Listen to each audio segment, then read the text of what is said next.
Bientôt la création d'une commission de réforme du sport et d'une plateforme pour permettre aux jeunes d'écrire leurs projets. Des décisions prises lors du Conseil des ministres tenu ce matin. Qu'il est difficile de stationner dans la commune du Plateau en semaine comme le week-end. Grand nombre de véhicules ou manque de places de parking. On en parlera largement dans cette édition. Les Sud-Africains se résignent aujourd'hui au décès imminent de l'ex-président Nelson Mandela. La nation arc-en-ciel prie désormais pour que Madiba s'éteigne en paix. Bonsoir et soyez les bienvenus sur ce plateau pour suivre ce nouveau journal. Deux grandes décisions concernant la jeunesse ont été prises aujourd'hui en Conseil des ministres au Palais présidentiel. La création d'une commission de réforme du sport et d'une plateforme pour permettre aux jeunes d'écrire entre autres leurs projets et demandes d'emploi. À noter également que le Conseil a pris acte de la nomination du nouvel ambassadeur des États-Unis en Côte d'Ivoire. Et on va justement écouter maintenant le porte-parole du gouvernement ivoirien, le ministre Bruno Nabagné-Koné. La première concerne la mise en place d'une commission de réforme du sport en Côte d'Ivoire. Comme vous le savez, il y a des textes qui existent, mais qui malheureusement créent un grand nombre de discussions, de conflits dans le secteur du sport en Côte d'Ivoire. Il convient donc de reformer tout cela avec un texte global plus clair et des dispositions qui vont être plus facilement comprises par tous les acteurs concernés par le sport en Côte d'Ivoire. La deuxième communication consiste à mettre à la disposition des jeunes une plateforme qui va être dénommée Impact Jeunes. C'est une page web qui va être créée avec un pendant mobile sur lequel donc les jeunes pourront aller s'inscrire, inscrire un projet, etc. ou mettre leur demande, par exemple, d'activité, d'emploi,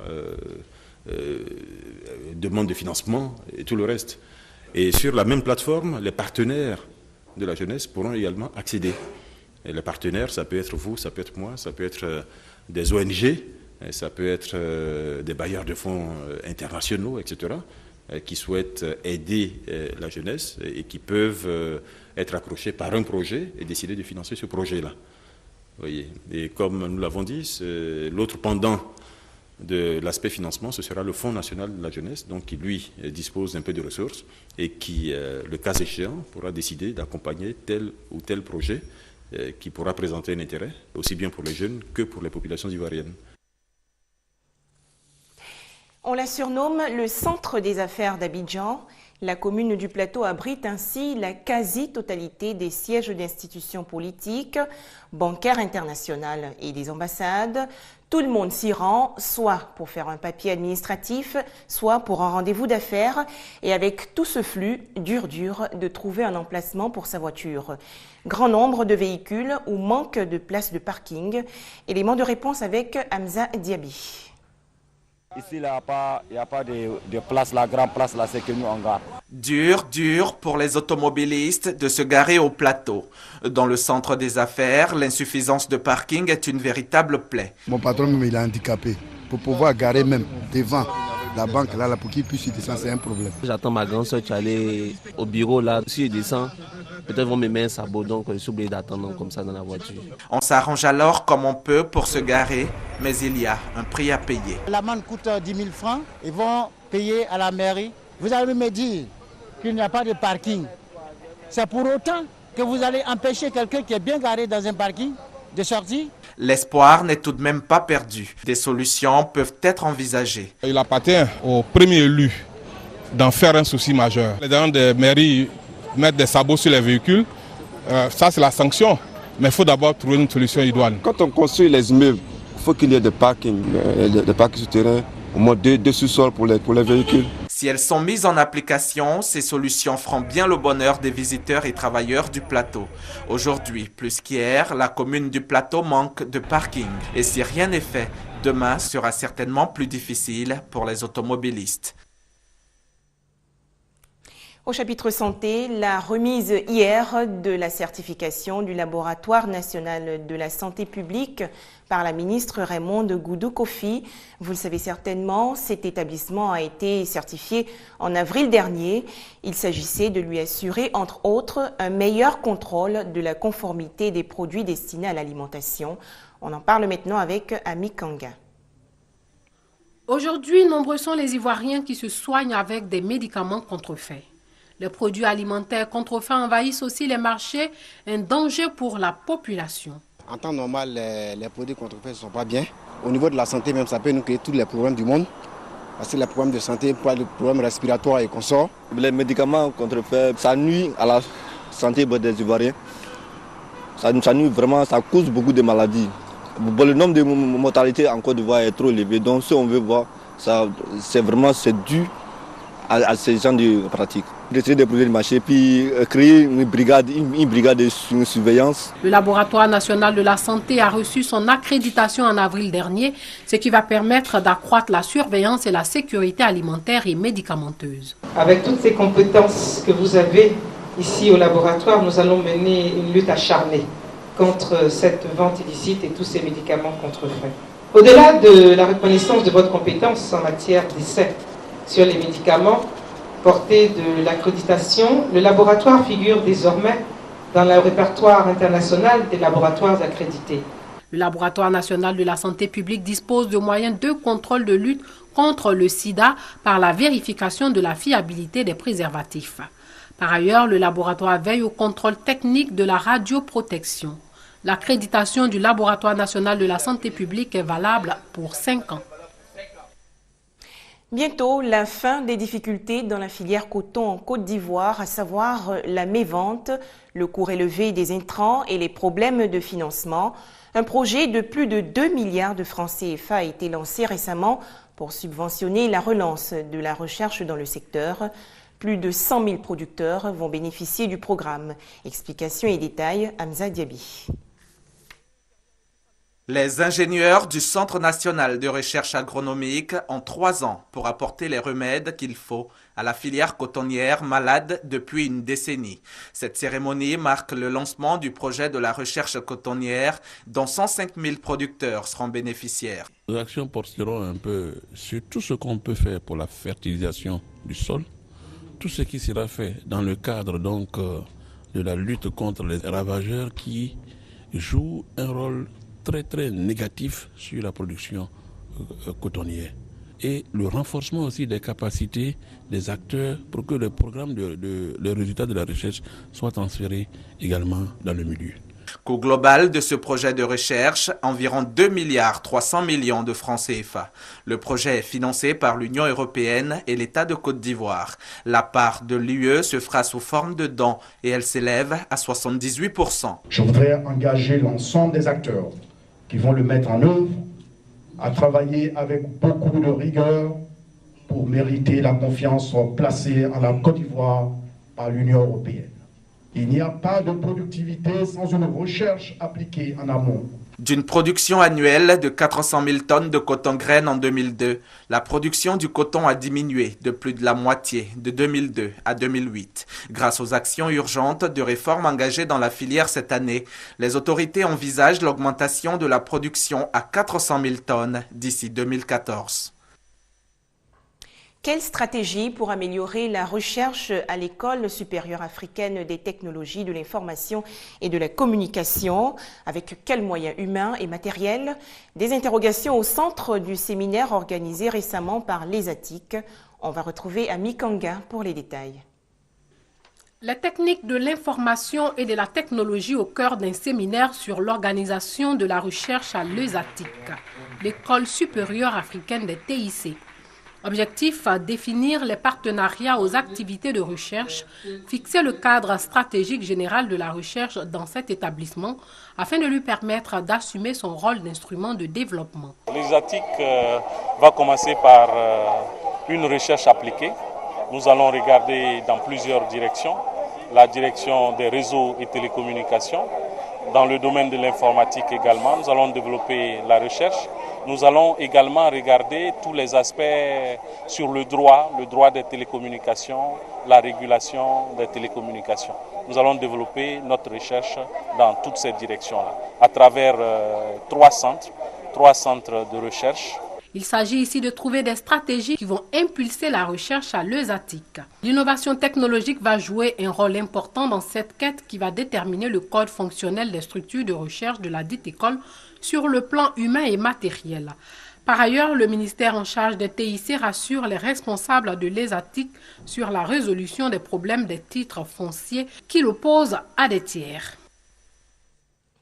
Ce soir, on parle également de la finale du concours national intitulé Juriste en herbe le 22 juin dernier. C'est un concours destiné aux jeunes et étudiants juristes des premiers et seconds cycles des universités publiques et privées de Côte d'Ivoire. Il s'agit de mettre en exergue leurs connaissances en les confrontant dans un esprit d'équipe. On reste avec Ami Kanga. Le droit, une science qui a pour objet l'étude des lois et des règles de la société. C'est à cette école que sont allés les étudiants juristes de Côte d'Ivoire du premier et du second cycle. Et pour évaluer leurs compétences et leur inculquer une culture de recherche, un concours national de culture juridique est initié. À la finale de ce concours, l'université Félix Houphouët-Boigny et l'Institut universitaire d'Abidjan. Ce concours permet aux étudiants de mieux apprendre et de faire valoir leur talent pour que les structures professionnelles qui embauchent certainement les excellents puissent recruter parmi ces personnes. C'est en même temps pour nous l'occasion de faire la promotion de l'excellence en milieu académique. Après les questions-réponses, l'université Félix Houphouët-Boigny tire son épingle du jeu pour le premier cycle.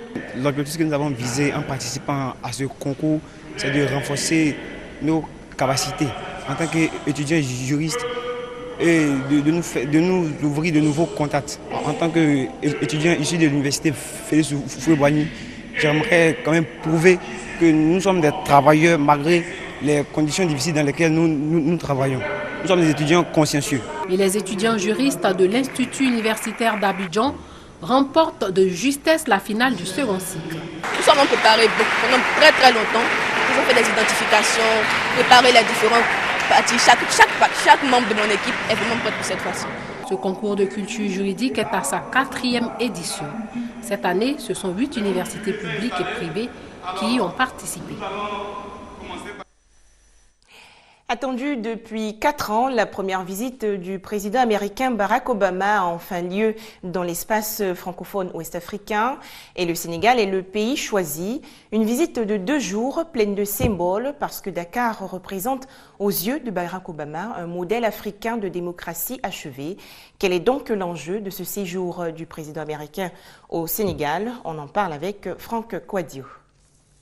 Mercredi 26 juin, une date historique pour le Sénégal. Le premier président noir des États-Unis, Barack Obama, en visite pour 2 jours. Au-delà de l'aspect politico-diplomatique, des liens affectifs de la vie de nombre d'observateurs unissent le président sénégalais Macky Sall au président américain.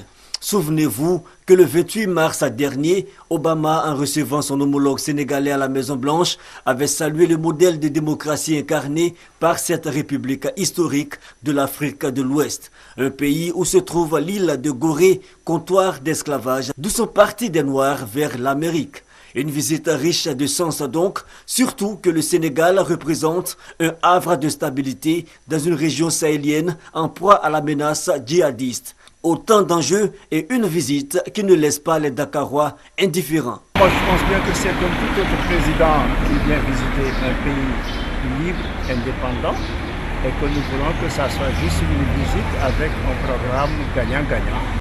2 jours pour marquer la volonté des États-Unis de renforcer la coopération avec les pays d'Afrique subsaharienne.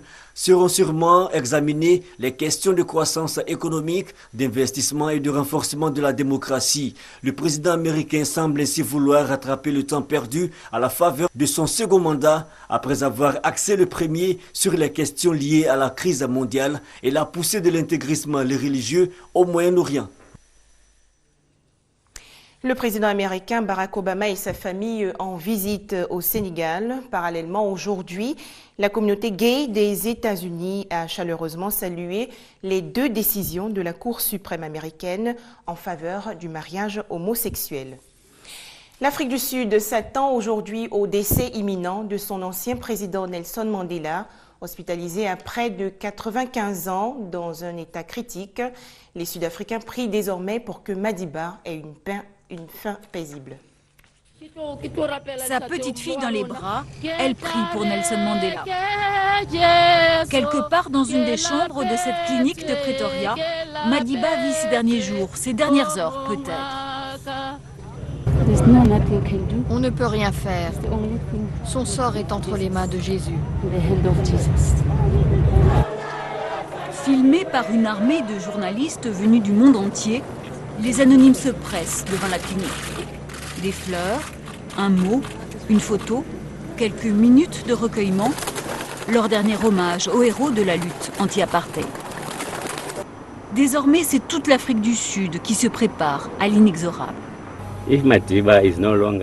Si Madiba n'est plus en mesure de profiter de la vie, s'il a besoin d'une assistance pour vivre et qu'il ne peut plus rien apprécier, alors je crois que Dieu doit prendre la décision d'abréger ses souffrances. Les visites se multiplient. Ce mercredi, ce sont les aînés de son clan qui devaient se rendre à son chevet. Une décision prise 24 heures plus tôt lors du conseil de famille qui s'est tenu à Kounou, le village où Nelson Mandela a passé les plus belles années de son enfance. Aucun membre de la famille n'a voulu faire de commentaires, mais des rumeurs évoquent des dissensions sur le site retenu pour accueillir sa tombe, Kounou, ou son village natal, là où son petit-fils Mandela entretient un projet de mémorial. Les Sud-Africains, eux, souhaitent une seule chose, que Madiba parte paisiblement. Et c'est sur cette information que prend fin votre journal. Je vous souhaite une très bonne suite des programmes sur RTI 2.